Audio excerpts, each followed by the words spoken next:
பிரதமர் நரேந்திர மோடி அவர்கள் விஜயை பார்த்தவுடன் வணக்கம், நிறைய சினிமாவில் உங்களை பார்த்திருக்கேன், கிளிப்ஸ் எல்லாம் பார்த்திருக்கேன், நீங்க நிறைய சண்டை போடுங்க, டிஷ் டிஷ் டிஷ் அதெல்லாம் சொல்லி வரவேற்பதிலே நல்ல ஒரு வரவேற்பாக இருந்ததாகத்தான் நான் கவனிக்கிறேன். அதை தவிர முதலமைச்சர் விஜய் அவர்கள் மிக்க நன்றி சார், நீங்க வாழ்த்து தெரிவிச்சிருந்தீங்க ட்விட்டர்லையும் சரி எங்க நேரையும் சரி, அவர் இப்படி தொட்டுட்டு முதல்ல தட்டி கொடுத்துட்டு ஒன் கிரேட் வெற்றி அப்படின்னு சொல்லியிருக்காரு, மகத்தான வெற்றியை பெற்றிருக்கிறீர்கள் என்று.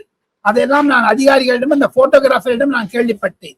அதை தவிர நிஜந்தன் தமிழக முதலமைச்சருடைய அணுகுமுறைகளை பார்த்தால் நான் பல முதலமைச்சருடன் பழகி இருக்கிறேன், ஐயா கருணாநிதி, ஐயா ஸ்டாலின், அம்மையார் ஜெயலலிதா என்று.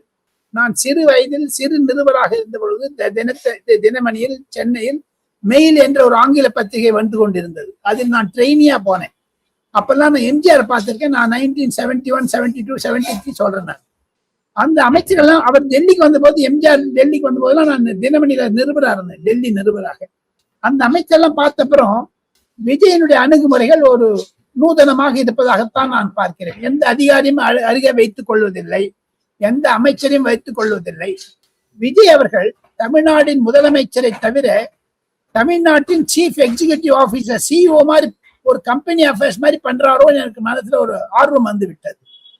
அவர் சீஃப் எக்ஸிகியூட்டிவ் ஆபீசர் மாதிரி தனக்குத்தானே பண்ணிக்கிறார்.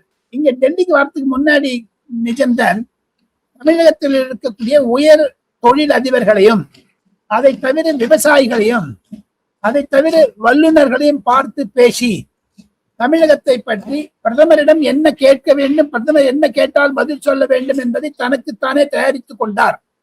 பிரதமரை பார்த்த பிறகு அம்மையார் நிர்மலா சீதாராமனிடம் தமிழ் பேசி மிகவும் உற்சாகத்துடன் இருந்தார்.